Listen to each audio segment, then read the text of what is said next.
लेकिन सलोनी बात अब जम्मू कश्मीर की कर लेते हैं, क्योंकि जम्मू कश्मीर में आज छठे चरण का चुनाव है। सुबह 7 बजे से वोटिंग की प्रक्रिया शुरू हो गई है, दोपहर 2 बजे तक चलेगी। आपको पूरी जानकारी दे देते हैं, क्योंकि 5वें चरण तक बम्पर वोटिंग जम्मू कश्मीर में हुई है। आज छठे चरण का चुनाव है। कई सीटों पर दिलचस्प मुकाबला देखने को मिलेगा। आपको बता दें कि जीडीसी के चुनाव जम्मू कश्मीर में हो रही हैं। चुनाव में का आज छठा चरण है और आपको बता दें कि 7 बजे से लेकर 2 बजे तक ये चुनाव रहेगा। कई सीटों पर दिलचस्प मुकाबला देखने को मिलेगा। 31 सीटों पर वोट डाले जाएंगे।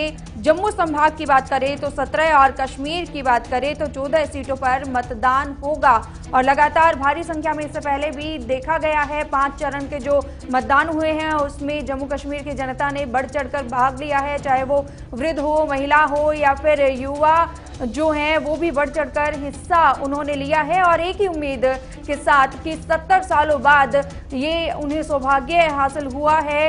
उन्होंने वोट, अपना मतदान का जो अधिकार है वो मिला है और कि विकास का एक जो नई राह है वो देखने को मिलेगी। तो जम्मू की 17, कश्मीर की 14 सीटों पर मतदान हो रहे हैं।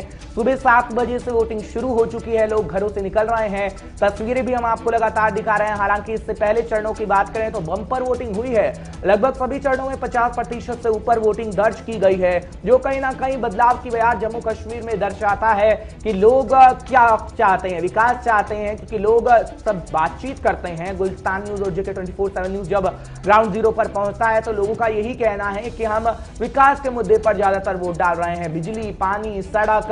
हालांकि अगर बात करें तो बीजेपी और गुपकार गठबंधन के बीच कड़ी टक्कर देखने को मिल रही है। गुपकार 370 को लेकर लगातार बयानबाजी कर रही है कि 370 की बहाली होगी। गुपकार अलायंस बना है और लोग उस पर भरोसा जताए। हालांकि बीजेपी की तरफ से कल प्रेस कॉन्फ्रेंस भी की गई थी, अनुराग ठाकुर की तरफ से प्रेस कॉन्फ्रेंस की गई और लोगों को भरोसा दिलाया गया कि किस तरीके से बीजेपी काम करेगी। और इससे पहले जो बीजेपी ने जम्मू कश्मीर में काम किया है वो बेहतरीन रहा, चाहे वो स्कूलों को लेकर हो, अस्पतालों को लेकर हो और गुपकार पर तंज भी कसा गया। वहीं आपको बताते हैं कि गुपकार गैंग की ओर से भी लगातार बीजेपी की पर पलटवार किए जाते हैं, वार किया जाता है और एक ही बात की जाती है 370 जो धारा हटाई गई थी उसको लेकर ही वार पलटवार का जो दौर है वो लगातार जारी है। वहीं इसी बीच जो चुनाव है, चुनाव को लेकर अगर बात की जाए कोरोना काल में बहुत ही अहम हो जाता है, क्योंकि लोग जिस तरीके से अपने घरों से निकल रहे हैं, एक तो ठंड का मौसम है, ठंड में भी लोग बढ़ चढ़कर हिस्सा ले रहे हैं।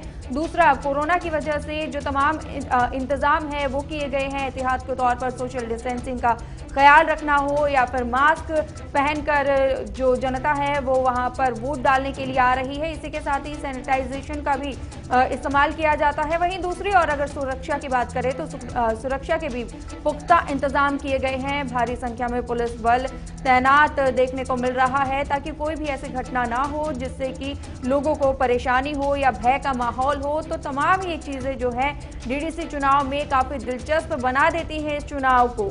बिल्कुल, गुपकार गैंग शब्द का इस्तेमाल बीजेपी कर रही है और कह रही है कि गुपकार गैंग जिस तरीके से जमीनी सतह पर नहीं उतर रही है, प्रचार प्रसार से कहीं ना कहीं नदारद है, उससे कहीं ना कहीं लग रहा है कि जम्मू कश्मीर की जनता पर भरोसा जताने में नाकामयाब साबित गुपकार गैंग हो रही है। और गुपकार गैंग का इस्तेमाल, शब्द का इस्तेमाल बीजेपी लगातार कर रही है। उसी आधार पर हम आपको कह रहे हैं कि गुपकार गठबंधन का जब हम जिक्र करते हैं तो गुपकार गठबंधन बना है, हालांकि जमीनी स्तर पर गायब हैं। अब्दुल्ला साहब का जब हम जिक्र करते हैं या फिर महबूबा मुफ्ती का जिक्र करते हैं, महबूबा मुफ्ती लगातार ये कह रही हैं कि बीजेपी जिस तरीके से काम कर रही है जम्मू कश्मीर के अंदर, वो लोगों को बांटने का काम कर रही है, धर्म के आधार पर बांटा जा रहा है। और जम्मू कश्मीर में बीजेपी जो नारा लगाए हुए है कि विकास होगा, हालांकि PDP के साथ जब बीजेपी थी तब कितना विकास हुआ वो सबने देखा, लोग अच्छे से जानते हैं। हालांकि गठबंधन टूटा और आज बीजेपी PDP पर हमलावर है और PDP बीजेपी पर हमलावर है। हालांकि एक वक्त ऐसा था जब दोनों गठबंधन में थे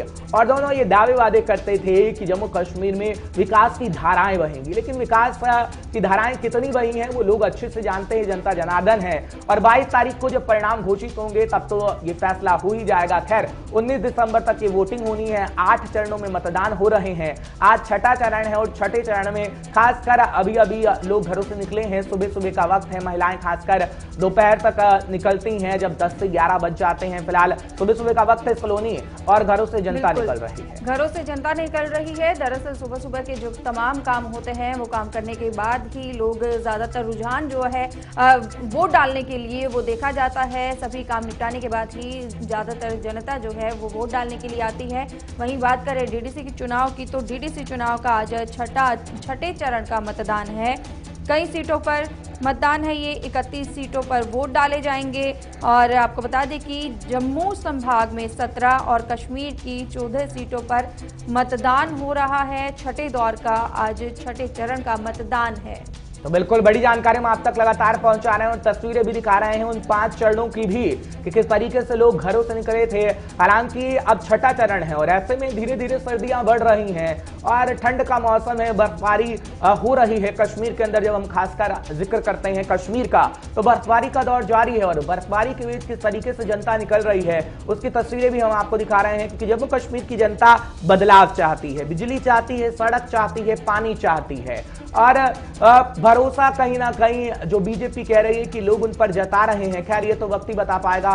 लेकिन विनोद कुमार हमारे साथ जुड़ रहे हैं, bureau chief Jammu, senior news editor.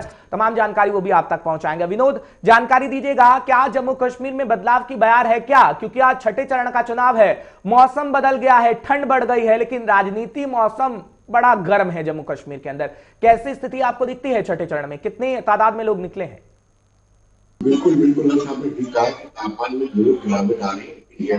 तापमान गर्माया हुआ है जी, और पिछले 3-4 चरणों में 50% से ज्यादा मतदान हुए। ये अपने आप में बड़ा इम्पोर्टेंट है, क्योंकि किसी ने कल्पना नहीं सोचा नहीं था कि 35 से हटने के बाद 370 में संशोधन होने के बाद 1.25 साल के बाद चुनाव होगा और इतने लोग इसमें शिरकत करेंगे। खासतौर पर घाटी की बात कर रहा हूँ, तो ये अपने आप में बड़ी अचीवमेंट है। आज 31 सीटों पर चुनाव हो रहा है और 17 सीटें जो है जम्मू से ताल्लुक रखती है और 14 सीटें कश्मीर से। और आज सुबह सुबह ही, हालांकि जम्मू में भी धुंध पड़ी हुई है और कश्मीर में कल की बर्फबारी के कारण कहीं ना कहीं मौसम भी अपना रूप दिखा रहा है, लेकिन लोगों में लोकतंत्र को लेकर कितना ज्यादा विश्वास है, लोकतंत्र पर लोग भरोसा करते हैं और लोगों को पहली मर्तबा डीडीसी के चुनाव फेस करने हैं, तो लोग चाहते हैं कि अपने हल्के का विकास हो। उस विकास के बिहार को लेकर के लगातार हमारे और विनोद, जब विकास शब्द का इस्तेमाल किया जाता है किसी राजनीतिक पार्टी की तरफ से, क्योंकि अनुराग ठाकुर की तरफ से कल प्रेस कॉन्फ्रेंस की गई है, वो कह रहे हैं कि बीजेपी की तरफ से स्कूल दिए गए हैं, अस्पताल दिए गए हैं और तमाम बातें बीजेपी की तरफ से कही गई। हालांकि विकास की बयान जम्मू कश्मीर में उतनी नहीं देखने को मिली। दावे हर कोई भर रहा है।